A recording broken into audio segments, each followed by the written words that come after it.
What is up, ladies and gentlemen? CJ the Cheese DJ here, and we are back with another Warhammer SFO battle for you guys today. And today, guys, we are the Mighty Dwarves, the Mighty Duridan, and we are going up against the Lizardmen. So, guys, our poor miners out here have just come face to face with some big-ass colossal dinos. We'll quickly go over our build for you guys. So, front line, we've got the miners with blasting charges just to try and soften up some of the infantry. These guys are cheap, 350 gold. And they can pack a punch with their explosives. Our front line are dwarf warriors with great weapons.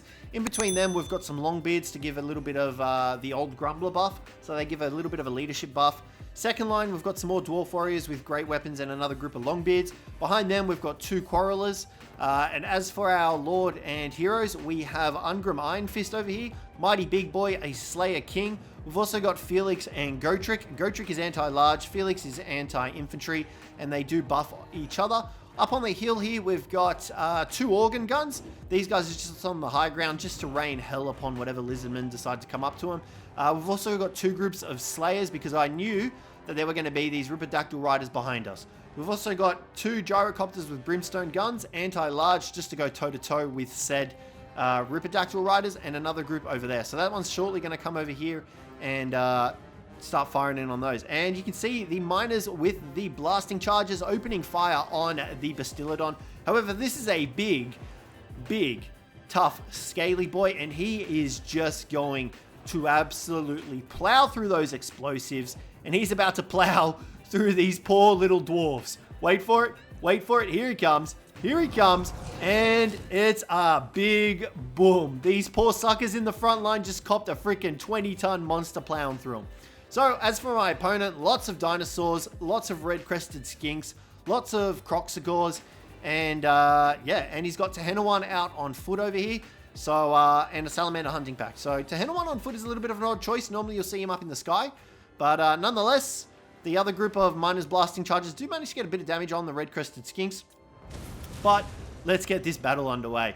So, they didn't really pay for themselves. It's a little bit of a shame that we stuck them so far forward. If we managed to get them to target the red-crested skinks, it would have been a better situation for us. And the Stegodon already is opening fire on our dwarf warriors.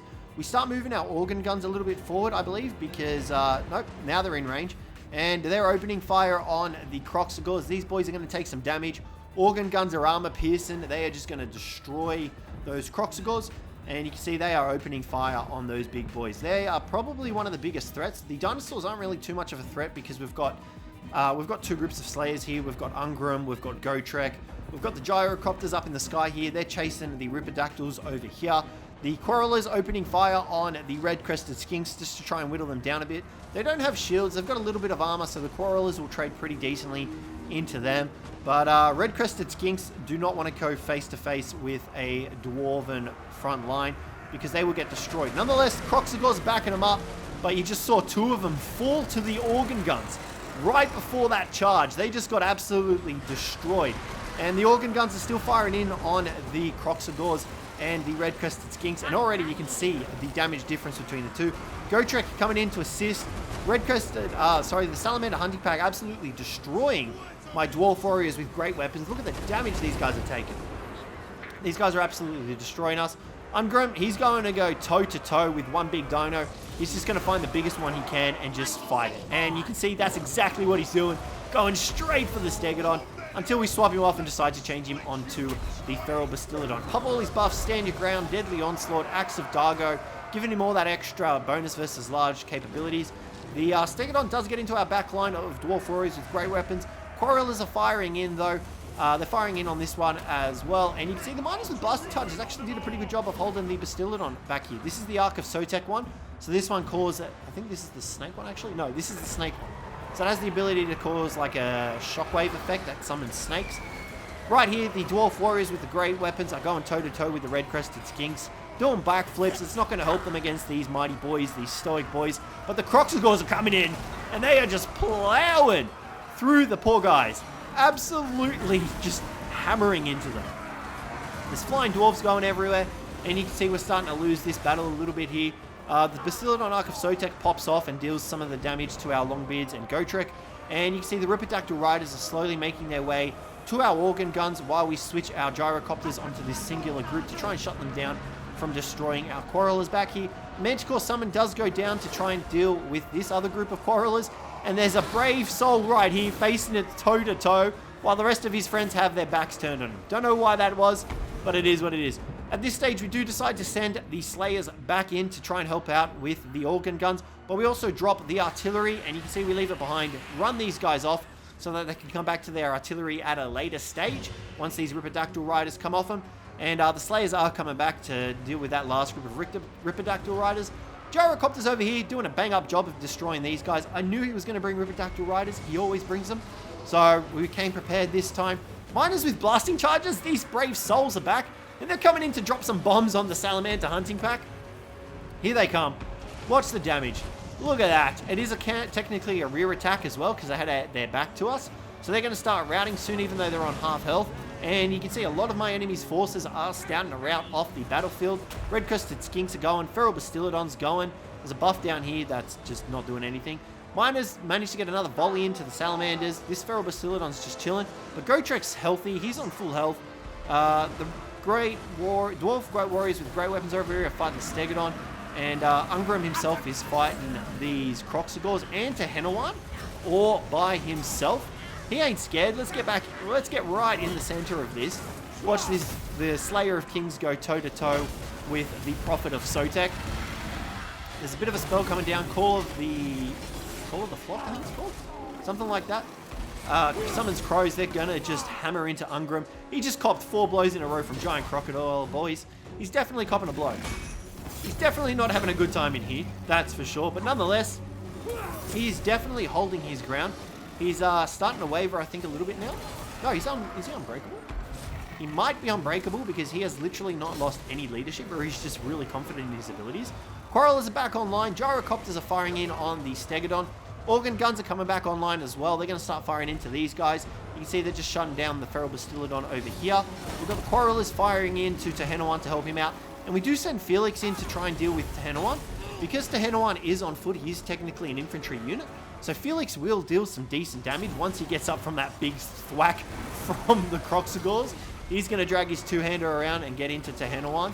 Or maybe he's just going to keep the Kroxigors busy. No. You can see the balance of power is ebbing in my favor indefinitely. And Felix is coming in to help, but Tehenna's just run into his Kroxigor bodyguard. And this guy's just straight up. Oh my god! He just felled that guy. He looked at him funny, and Felix was having none of it. He was like, get out of my face, boy. And Dwarf Warriors with great weapons are still in here. I think we do bring Gotrek in as well. Gotrek's on his way in. We do pop... Do we pop anything? No. Stand Your Ground goes down. And this is pretty much going to be GG here. We've got the Gyrocopters soaring over Sky. They've got plenty of ammunition left. Chasing off this Bastillodon with the Ark of Sotek. Skinks do come back, but we've got a group of Longbeards over here. Quarrelers are still firing. Dwarf Warriors are just chilling. Quarrelers are just firing into this Bastillodon. Gotrek, I think, is over here, and yeah, he's chasing off the Feral Bastillodon. We do bring a group of Slayers down from the organ guns. We do bring these down as well to start firing into some of these other units. You can see these guys, I forget to reattach to their artillery. Maybe their artillery broke. I can't remember. One group broke, I think. So these guys are going to come in and fire around. Feral Bastillodon's just chilling, letting us deal the damage to him. Tehenna is still locked into combat with Felix, with Ungrim. In hindsight, I probably should have moved Ungrim onto the Kroxigor to help deal with them and left Tehenna to Felix. But Tehenna, he's just copping blow after blow. He's not having a pleasant time, and soon enough, the organ guns will start firing in. Bit of friendly fire from the Kroxigors, hammering their own lord. But, I mean, it is what you expect from the Lizardmen. Skinks are running off. Felix copped a javelin. Oh! Bit of friendly fire there from the organ guns, knocking Felix off his bloody feet. The Stegodon, he's firing into Felix. He's copping ballista bolts like a bloody madman. He's going into the Kroxigors. He's just copped another blow there. I don't know where Ungrim's gone. Where has Ungrim actually run off to? Did he didn't die. I don't remember Ungrim dying. Maybe he's run off. Maybe he routed. I don't know. Where did Ungrim go? Maybe he fell. I don't know. Nonetheless, we managed to kill off most of the dinos, and that wraps that video up for today, guys. So, I don't know why. These replays are a little bit shorter. For some reason, it cuts them a little bit shorter. But we do end up killing all this stuff and Tehenna. But yeah, for some reason it cuts it short. So I'm not sure what the issue is, but we're going to try and figure it out for you guys. But yeah, that wraps that one up today. Hopefully you guys enjoyed that one. It was a lot of fun. The organ guns were great. I was ready for those Ripidactyl riders with the gyrocopters. They only got a couple of kills, but they definitely made up for it because they were just large entity units. Ungrim did die by the looks of it, but we still had Felix and Gotrek, so that was more than enough leadership for our boys. But yeah, guys, that's going to wrap up today's video. Hopefully you enjoyed it. If you did, don't forget to leave a like, subscribe down below for more. But other than that, guys, I will catch you in the next one.